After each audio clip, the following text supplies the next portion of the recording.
निरोगी राहायचं असेल मला तर निरोगी जगलं पाहिजे. कसं जगलं पाहिजे? सोबत लक्षात राहावं म्हणून 6 सूत्र फक्त मी उल्लेख करणार आहे. ती सूत्र अशी बघा. एक पहिली गोष्ट, आहार जो आपला आहे तो आपलं आरोग्य कसं राहतं याचा मोठा भाग आपला आहार ठरवतो. दिवसाला जवळजवळ 3 ते 5 किलो अन्न आणि द्रव पदार्थ आपण आपल्या पोटात घेतो. पण त्याची निवड आपण कशी करतो? कोणत्या आधारावर करतो? एक निवड आपण करतो माझ्या जिभेला काय आवडतं, चवीला काय आवडतं त्याच्यानुसार. दुसरी निवड आपण करतो की माझ्या आईने मला काय चव लावली. बरं, पुरुषाची याच्यात स्थिती मोठी वाईट होते. म्हणजे पुरुषाला एक लहानपणी त्याची आई बिघडवते. मग लग्न होऊन बायको येते. बायको सुरुवातीला 1-2 वर्ष नवऱ्याच्या कलानं घेते, पण मग ती आपली नखं काढते.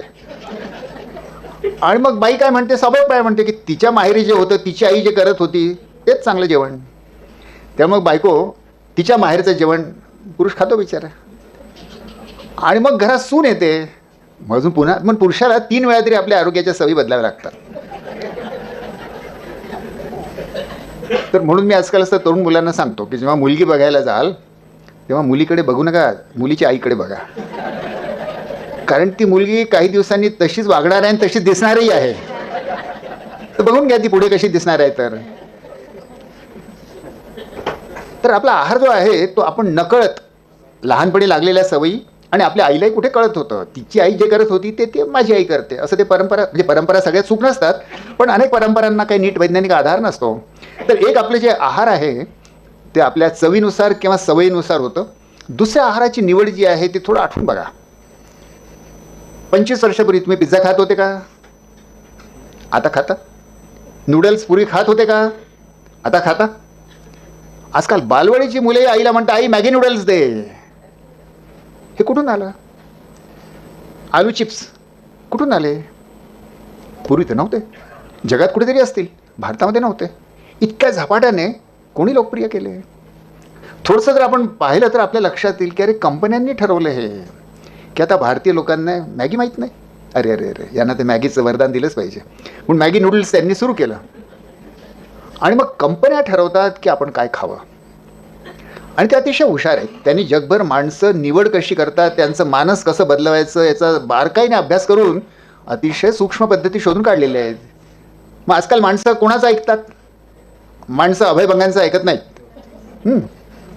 माणसं राजकीय नेत्यांचंही ऐकत नाहीत. मग राजकीय नेते काय करतात? भाषणाला जायचं असेल तर एखाद्या नटीला घेऊन जातात. अरे राजकीय नेत्याच्या भाषणाला सोडा, आजकाल सामाजिक कार्याच्या पुरस्कारालाही नटी लागते.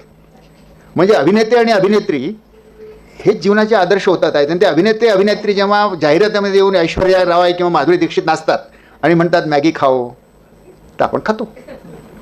पण आपले आहाराची निवड अतिशय हुशारीने कंपन्या ठरवतात आहेत. म्हणून माझा आहार जो माझं आरोग्य ठरवण्यामध्ये इतकं महत्त्वाची भूमिका माझा आहार करतो, पण त्याची निवड मी अजाणता करतो. लहानपणी ज्या सवयी लागल्या त्या, किंवा माझ्या घरच्या स्त्रीला ज्या सवयी लागल्या त्यानुसार ती संपर्क करते, किंवा कंपन्या मला जे विकतात आणि मी खावं. म्हणून आपला आहार जो आहे तो आपण ठरवत नाही आहोत. अमेरिकेमध्ये एक पद्धत आहे की गुरांना स्टॉल फिडिंग करतात. म्हणजे एका जागी बांधून ठेवतात गुरांना आणि तिथल्या तिथेच त्यांना खाऊ घालतात. काय त्यांनी खायचं तो मालक ठरवतो, शेतकरी जो आहे तो ठरवतो, आणि तशा प्रकारचं कॅटल फीड तो त्यांना खाऊ घालणार. तर मरेपर्यंत ती गुरं तिथेच एक दिवशी कापायला घेऊन जातात त्यांना. तसं कधी कधी मला वाटतं आपण सगळे आजकाल असं स्टॉल फेड आहोत का, की काय खावं ते रेशनच्या शॉपमध्ये काय मिळावं ते पंतप्रधान ठरवतात. 80 कोटी लोक तेच खातात. गडचिरोलीच्या जंगलामध्ये कधी कोणी गहू खात नव्हता. तिथले लोक तिथल्या खेड्यात भात निर्माण करायचे, ते खायचे. आता घरोघरी गहू आला, ज्वारी गेली. तर आपण काय खातो हे राष्ट्रीय योजना तरी ठरवतात किंवा कंपन्या तरी ठरवतात. म्हणून स्टॉल फिडिंगच जणू आपलं होत आहे. आपण काय खावं हे दुसरेच कोणीतरी ठरवतात आहे. आणि ते दुसरे कोणीतरी ठरवत आहेत त्यांचा हेतू चांगलाच असेल असं आवश्यक नाही आहे. कंपनीला कोणत्याही कंपनीचं नाव घेत नाही मी क्षणभर, पण कोणत्याही कंपन्यांना त्यांचा माल खपवायचा आहे. त्यांना काही तुमच्या आरोग्याची काळजी नाही पडलेली आहे. म्हणून ते तुम्हाला त्यांचा माल खपेल असं जाहिराती देणार. तर आपल्याला आपल्या आहाराची निवड सावधपणे थोडासा विज्ञानाची माहिती घेऊन त्याच्यानुसार ती निवड केली पाहिजे. अगदी संक्षेपात सांगायचं असेल तर काय लक्षात ठेवावं की एक आपल्या आहारामध्ये सॅच्युरेटेड फॅट कमीत कमी असावं. आपण जे स्निग्ध पदार्थ खातो, तेल, तूप वगैरे वगैरे, लोणी, हे याच्या सगळ्यामध्ये फॅट आहे. त्या फॅटमध्ये सॅच्युरेटेड फॅट आणि ट्रान्स फॅट हे दोन. ट्रान्स फॅट तर अतिशय धोक्याचे. ट्रान्स फॅट कशात निर्माण होतात? तळताना निर्माण होतात. त्यामुळे तळलेलं अन्न धोक्याचं. त्या तेलामध्ये ट्रान्स फॅट निर्माण होतात आणि ट्रान्स फॅटमुळे हृदयरोग आणि कॅन्सर होण्याचा आहारामधले सगळ्यात जास्त धोक्याचं काही असेल तर ट्रान्स फॅट आहे. आणि दुसरं की जे मांसाहारामध्ये किंवा तुपामध्ये लोण्यामध्ये जे फॅट आहे ते सॅच्युरेटेड फॅट आहे. सॅच्युरेटेड फॅट काही शून्य नाही करता येत, पण ते कमीत कमी ठेवावं म्हणून लो सॅच्युरेटेड फॅट. मग फॅट वापरायचं असेल तर कोणतं वापरावं? तर शेंगदाण्याचं तेल, मोहरीचं तेल, तिळाचं तेल, हे फॅट वापरायचं असेल तर हे तेल चांगलं. म्हणून low saturated fat, no trans fat. फॅटच्या बाबतीत हे तत्त्व पाळलं पाहिजे. आपण आहारामध्ये जे खातो, आता तुमच्यात काही जण माझ्या वयाचे आहेत म्हणून त्यांना आठवत असेल की पूर्वी घरोघरी बाया तांदूळ कांडायच्या आणि हातसडीचा तांदूळ त्याला म्हणायचे आणि तो हातसडीचा तांदूळ आपण घरी खायचो. त्या हातसडीच्या तांदूळात काय असतं? तांदळाचा दाणा आहे, त्या दाण्याच्यावर टर्फल असतं, ते तर काढून टाकलं जातं.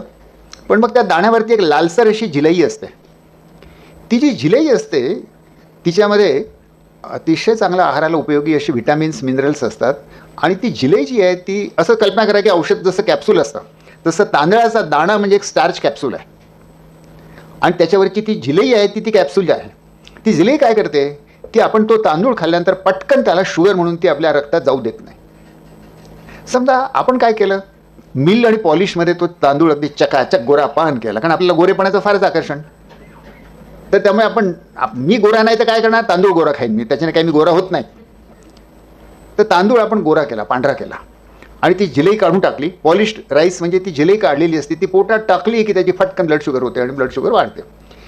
तर फायबर नसलेलं कार्बोहायड्रेट, याला रिफाईंड कार्बोहायड्रेट, खूप बारीक दळलेलं, मैदा आहे त्याचं क्लासिक उदाहरण. तर मैदा आणि मैद्याचे जे पदार्थ आहेत ते घातक आहेत. ज्याचं कार्बोहायड्रेट तत्काळ रक्तामध्ये, पोटामध्ये गेल्यानंतर रक्तात जातं ते घातक आहे, कारण त्याच्यामुळे जणू काही डायबिटीसच्या रुग्णासारखी आपली शुगर पटकन वाढते आणि त्याच्यानंतर काही तासांनी पुन्हा पटकन भूक लागते. म्हणून दोन्हीकडनं घातक. ते रिफाईंड कार्बोहायड्रेट, एक सोपी युक्ती सांगतो त्याची, जे खाल्ल्यानंतर दातांना चिपकतं ते रिफाईंड कार्बोहायड्रेट असतं. आता आठवून बघा, तुम्ही पांढरी ब्रेड खाता, काय होतं?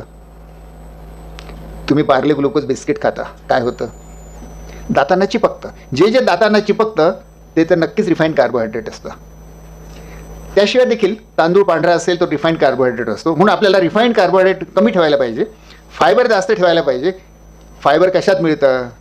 तर त्यातलं महत्त्वाचं म्हणजे भाज्या आणि फळं. वैज्ञानिक असं म्हणतात आहेत आता की जे लोक जेवणामध्ये रोज 5 फळं आणि भाज्या घेतात त्यांना हृदयरोग आणि कॅन्सरचा धोका 50% कमी होतो. म्हणजे याचा अर्थ माझं हृदयरोग आणि कॅन्सर मी 50% कमी करू शकतो. मेडिकल बिल देण्याच्या ऐवजी फळवाल्याचं बिल द्या. आणि फळ चवीलाही चांगलं लागतं. मेडिकल ऑपरेशन काही चवीला चांगलं नाही लागत. तर म्हणून आपल्या आहारामध्ये जर आपण बदल केला की रोज 5 फळं आणि भाज्या, बरं म्हणजे काय भाजी म्हणजे मग एक नुसती चिमटीला लागणारी भाजी नाही. एक माप म्हणजे किती? ते 150 ग्रॅम, ढोबळ मानाने एक वाटी भरून भाजी आणि त्याच आकाराचं किंवा तेवढं फळ, असं 5 तरी वेळा आपण घ्यायला पाहिजे. 5 फ्रूट्स अँड व्हेजिटेबल. तर आहारामध्ये ह्या गोष्टी जर आपण केल्यात तर हृदयरोग आणि कॅन्सरचा धोका 50% कमी होतो. म्हणजे 50% आरोग्य स्वराज्य झालं. दुसरं म्हणजे दारू आणि तंबाखू. हे दोन जे आहेत, हे ग्लोबल बर्डन ऑफ डिसीज स्टडीचा मी उल्लेख केला. त्यांनी असा जगभरामध्ये होणारे जेवढे मृत्यू आहेत आणि रोग आहेत ते कशामुळे होतात याची कारणं, आणि मी जसं म्हणालो की 4 अब्ज लोकांच्या आरोग्याच्या माहितीवर आधारित हे अभ्यास आहेत. त्या कारणांमध्ये त्यांनी असं पाहिलं की 7 कारणं सगळ्यात जास्त रोग आणि मृत्यू निर्माण करतात. त्या 7 कारणामध्ये एक आहे एअर पोल्युशन, दुसरं आहे ब्लड प्रेशर, तिसरं आहे कुपोषण. त्या 7 कारणामध्येच आहे तंबाखू आणि दारू. तर आता एअर पोल्युशन कदाचित दुर्दैवाने तुमच्या तत्काळ हातात नाही. दारूमुळे 32 लाख मृत्यू दरवर्षी होतात. रोग किती होतात ते तर अजून वेगळंच आहे. तर तंबाखू आणि दारूपासून दूर राहणं हे आपलं आरोग्य सांभाळण्यासाठी एक नियम अजून आवश्यक आहे. शरीर निसर्गाने दिलं आहे वापरण्यासाठी आणि आपण त्याला स्पेशलाइज करतो आहोत न वापरण्यासाठी. आता सरासरी सुशिक्षित मध्यमवर्गीय माणसाला जो टेबलवर बसून किंवा कॉम्प्युटरसमोर काम करतो त्याला दिवसभरात व्यायाम कोणता होतो?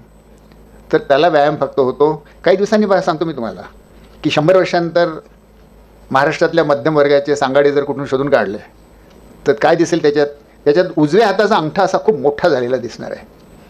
याचं कारण की आजकालचं मुख्य शारीरिक श्रम जे आहे ते उजव्या हाताच्या अंगठ्याला होतं. म्हणजे कसं, नोटा मोजणे, पेनने लिहिणे, आणि तिसरे टी व्ही समोर बसून रिमोट कंट्रोल. म्हणजे उठून ते टी व्हीचं बटन चॅनल बंद करण्याचे श्रम नको. तर शरीराचा जेव्हा आपण काहीच उपयोग करणार नाही तर ते शरीर काय म्हणेल, मग याला ठेवायचं कशाला शरीर, याच्या आत्म्यालाच राहू द्या. ते शरीराचा उपयोग नाही केला तर ते कुजतं, आणि कुजलं की ते वेगवेगळ्या रोगांच्या रूपात प्रगट होतं. म्हणून रोज 30 ते 40 मिनटं काही ना काही व्यायाम हवा. सगळ्यात सोपा व्यायाम चालणे, पण ज्याला जमत असेल सायकलिंग, ज्याला जमत असेल स्विमिंग, ज्याला जमत असेल खेळणं, आणि हे जमत नसेल तर सांगतो तुम्हाला, बाया खुश होतील, पुरुष नाराज होतील माझ्यावर, घर झाडणे, कपडे धुणे.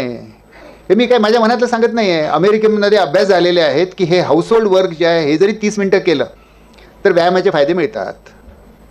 आणि म्हणून कोणत्या ना कोणत्या रूपात व्यायाम आपल्या जीवनात हवं. आपल्या पूर्वजांनी काही चांगल्या गोष्टी शोधून काढलेल्या आहेत, आणि त्यातलं योग ही एक त्यातली उत्तम गोष्ट आहे. हा आपल्याला वारसा परंपरेने मिळालेला आहे, त्याचं महत्त्वही आपल्याला कळत नाही, पण ते मिळालेलं आपल्याला सांस्कृतिक भांडवल आहे. तर योगामुळे जे व्यायामाने फायदे होतात त्याला पूरक काही गोष्टी योगामुळे होतात. व्यायामामध्ये स्नायू आकुंचित होतात, योगामध्ये स्नायू स्ट्रेच होतात. तर स्ट्रेचिंगचे फायदे, आणि शिवाय प्राणायाम आणि ध्यान यामुळे मन शांत होतं. हे निरोगी जीवनशैलीत अजून काय हवं. ब्रिटनमध्ये सध्या एक नवं मंत्रालय सुरू करण्यात आलं आहे. हे मी आता विनोद म्हणून सांगत नाही आहे. नवं मंत्रालय आहे, त्या मंत्रालयाचं नाव आहे दी मिनिस्ट्री ऑफ लोनलीनेस. एकटेपणाचं मंत्रालय. एकटेपणा हा त्रास इतका जास्त व्यापक झालेला आहे की त्यासाठी त्यांनी वेगळं मंत्रालय, जसं शिक्षण मंत्रालय, उद्योग मंत्रालय, तसं लोनलीनेसचं मंत्रालय. तर एकटेपणा हा एक आजकाल वैश्विक रोग झालेला आहे. काय झाला, पूर्वी अख्खं गाव म्हणून विचार करायचं, अख्खं कुटुंब म्हणून विचार करायचं, अख्खा मोहल्ला म्हणून जगायचा. आजकाल आपण सगळेजण एकटे एकटे जगायला लागलेलो. आपलं विचार करण्याचं, आपल्या स्वार्थाचं युनिट मी. प्रत्येकच गोष्ट जेव्हा मीच्याच अवतीभोवती फिरते तेव्हा मीला असं वाटतं की मी मोठा स्वार्थ माझा साधतो आहे, पण तो विसरतो की माणूस एकटा जगण्यासाठी निर्माण झालेला नाही. आज आमच्या मुलाचा अमृतचा एक लेख लोकमतमध्ये आलेला आहे. पण इव्होल्युशन आपल्याला काय सांगते. गडचिरोलीच्या जवळ ताडोबाचं जंगल आहे. त्या जंगलात तुम्ही गेलात, सांबारांचा कळप किंवा हरणांचा कळप फिरतो आहे, आणि त्यातल्या एखाद्या हरणाला किंवा सांबाराला जर असं दिसलं की जवळ कुठेतरी झुडपामध्ये वाघ डब्बा भरून धरून बसला आहे, तर आता त्या सांबाराने काय करायला पाहिजे. तो जर माणूस असता तर त्याने हुशारीने विचार केला असता की माझा फायदा कशात आहे. इतरांच्या लक्षात येण्याच्या अगोदर मी पळून जातो. मला सगळ्यात पहिल्यांदा कळलं आहे की वाघ आहे, याचा मला फायदा आहे, तर मी पळून जातो. ते सांबार तसं नाही करत. ते सांबार एक अलार्म कॉल देतं, जोरात ओरडतं इतर कळपातल्या इतर सगळ्या सांबारांना सावध करण्यासाठी, आणि अख्खा कळप चौखूर पळतो. आता प्रश्न असा की या सांबाराने हे का करावं. दुसरं असं की मी जर आवाज केला तर पहिले ते वाघाचं लक्ष माझ्याकडे येणार, म्हणजे मी स्वतःसाठी धोका निर्माण करणार, आणि तरी ते सांबार तसं करतं.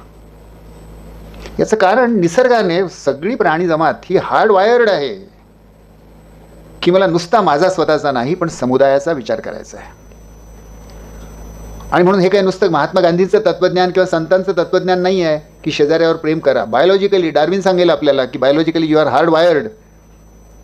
स्पेसीजला वाचवा. इंडिव्हिज्युअल जगतो की नाही जगत हे महत्त्वाचं नाही, अख्खी मानवजात जगली पाहिजे. तर पण आपलं सगळं जीवन बघा कसं सगळं स्पर्धेच्या अवतीभोवती विणलेलं आहे. बालवाडीमध्ये KG ॲडमिशनसाठी पोरांच्या परीक्षा घेतात. तर तिथून जी स्पर्धा सुरू होते, जीवनाच्या प्रत्येक क्षणामध्ये स्पर्धा आहे.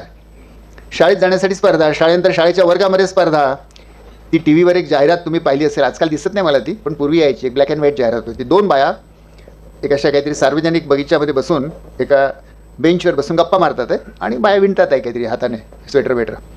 अचानक एका बाईचं मूल धावत धावत येतं, शाळेच्या पांढऱ्या ड्रेसमध्ये आहे, असेल 5वी 6वी मधलं मूल असेल, धावत धावत येतं. आईला म्हणतं की आई आई मला 95% मार्क मिळाले. आता आईने काय करायला हवं.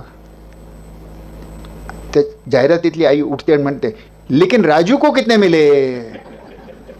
तुला किती मिळालं इट्स इमटेरियल. दुसऱ्या मुलांच्या तुलनेत तू कुठे उभा राहतो. आई जेव्हा मास्तरीण होऊन जाते आणि ती आपल्या मुलाचं कौतुक करायचं की नाही करायचं हे देखील स्पर्धेच्या तुलनेने विचार करायला लागते, तेव्हा त्या मुलाचं काय होईल. मग एक अशी पिढी निर्माण होते. गडचिरोलीमध्ये शिबिर आम्ही घेतो.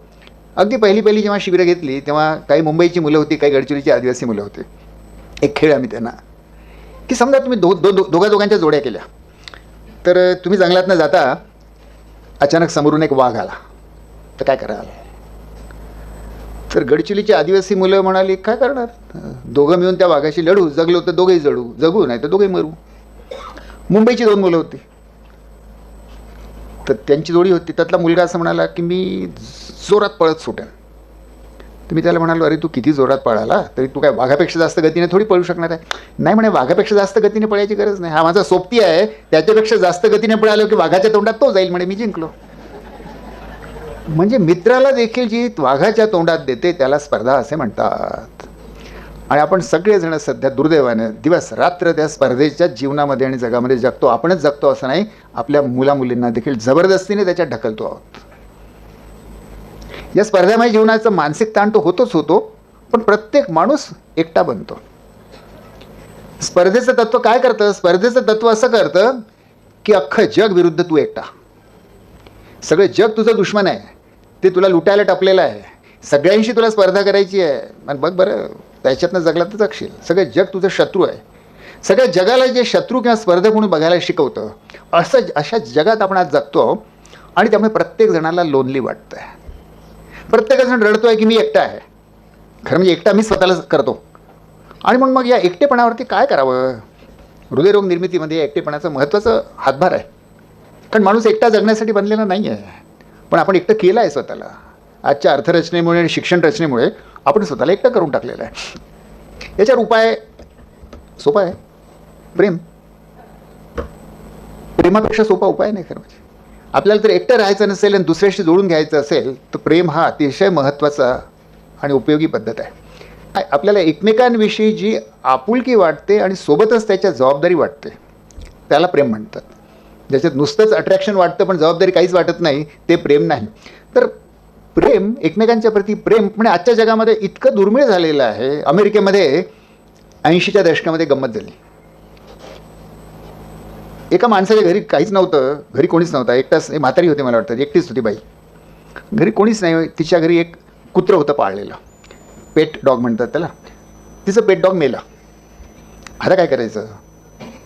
तर तिने एक दगडच ठेवला घरात आणि त्या दगडालाच ती लहान बाळासारखं वागवायला लागली. त्याला नाव दिलं तिने, त्याला कपडे घालायचे, त्याला आंघोळ घालायची. माझा हा पेट रॉक आहे म्हणे. पेट डॉग होता, त्याच्या जागी हा पेट रॉक. आता कोणीतरी टी व्हीवाल्याला ही स्टोरी भेटली, त्याच्यात त्यांनी टी व्हीवरती स्टोरी दाखवली. अमेरिकेमध्ये मोठी फॅशन झाली, लोक पेट रॉकच पाळायला लागले. मग पेट रॉक तर कोणी कंपनीवाले मागे कशाला राहतील? ते म्हणाले की तुमच्या पेट रॉकला काही अन्न पाहिजे की नाही, म्हणून त्यांनी पेट रॉक फूड बाजारात आणला. तर लोक मग पेट रॉक फूड आणून आपल्या पेट रॉकला खाऊ घालायला लागले. पेट रॉक क्लोथ्स आले, पेट रॉकला कपडे घालायला लागले, त्याला थंडी वाजते म्हणे. तर अमेरिकेमध्ये पेट रॉक पाळण्याचं खूप प्रकरण झालं. माणसांना खरं म्हणजे काय करायचं होतं? कोणासोबत तरी नातं जोडायचं होतं. कोणीच भेटत नाही तर दगडासोबत नातं जोडायला लागले. पहिल्यांदा मी हसलो, पण मला वाटलं अरे आपण आपल्या देशात हेच करतो की, याला आपण मूर्तीपूजा म्हणतो. तो आपला देव, त्या देवासोबत आपण नातं जोडतो आणि ते नातं माझ्या मनातच असतं. आणि तो दगडातला देव इतका सुंदर आहे की तो काहीही मागत नाही, कोणतेच नखरे करत नाही. तुम्ही म्हणाल तसा राहतो, तुम्ही म्हणाल तुमच्या सगळ्या इच्छा तो पूर्ण करतो. ह्याच्याहून जास्त अजून प्रेम देणारा कोण असू शकतो? त्यामुळे भक्ती हे प्रेमाचे जणू काही पुढचं पाऊल आहे की जे माणसाचं एकटे पण दूर करतं. त्यामुळे मी निरोगी कसा जगू याच्या विविध गोष्टी आपण बघत होतो. त्याच्यामध्ये आपण आहार पाहिला, आपण व्यसनापासून दूर राहणं पाहिलं, आपण व्यायाम पाहिला, आपण योग आणि प्राणायाम ध्यान पाहिला, आपण प्रेम, दुसऱ्यांसोबत नातं जोडायला जर काही नसेल तर दुसरं एक फार चांगलं साधन असतं. आजकाल बरीच माणसं रिटायर व्हायला लागलीत. काही माणसांना रिटायरमेंटच्या अगोदरही वेळ असतो. दुसऱ्यांची सेवा करणं याच्याहून जास्त अनुबंध जोडण्यासारखं उपयोगी. पण मला ते एकटेपणातनं सुटका येतं की. म्हणून गांधीजी म्हणाले, जेव्हा गांधीजींना विचारलं की जीवनात पुढे काय करू असा प्रश्न पडतो तेव्हा काय करावं, त्यांचं प्रसिद्ध वाक्य आहे. ते म्हणाले की फार सोपं आहे, I shall give U A टॅलिस्मन. मी तुला एक जादूची तावीज देतो, त्याच्याने हा प्रश्न सुटेल. काय तर असा जेव्हा प्रश्न पडेल की मी जीवनात काय करू, तेव्हा तुझ्या डोळ्यासमोर तू आण तुझ्या आयुष्यभरात तू पाहिलेला सगळ्यात दुःखी, कष्टी, हतबल माणूस कोण, आणि मग स्वतःला प्रश्न विचार की या माणसासाठी मी काय करू शकतो. तो जो माणूस आहे तो तुझ्या मनातलं सगळं कन्फ्युजन, सगळे प्रश्न दूर करेल. त्या माणसाला ते म्हणाले टॅलिस्मन, जादू की तावीज, जो माझ्या जगण्याला सार्थकता देतो. माझ्या जगण्याला सार्थकता माझे स्वतःचे लाड करून मिळत नाही. स्वतःचे लाड करून फक्त सुख मिळतं, सार्थकता मिळत नाही. सार्थकता सहसा माणसाला आपल्यापेक्षा वेगळ्या दुसऱ्या कोणाशी तरी नातं जोडण्यात मिळते. सार्थकता माणसाला माझ्यापेक्षा काहीतरी जे मोठं आहे, समाज असेल, समुदाय असेल, देश असेल, पर्यावरण असेल, आदिवासी असतील, जंगल असेल, नदी असेल, काही असेल, माझ्यापेक्षा काहीतरी जे मोठं विशाल व्यापक आहे त्याच्याशी नातं जोडून घेण्यामध्ये माणसाला सार्थकता जाणवते. हा काय तुमच्या माझ्या आवडीचा प्रश्न आहे. That's how we are made. आपण घडवलेच गेले असे आहोत. तर सार्थकता हवी. सार्थकता कुठे शोधायची आहे? गांधीजींनी आपल्याला सांगितलं, जीवनाला हेतू जर नसेल तर भलतेच प्रश्न महत्त्वाचे होऊन बसतात.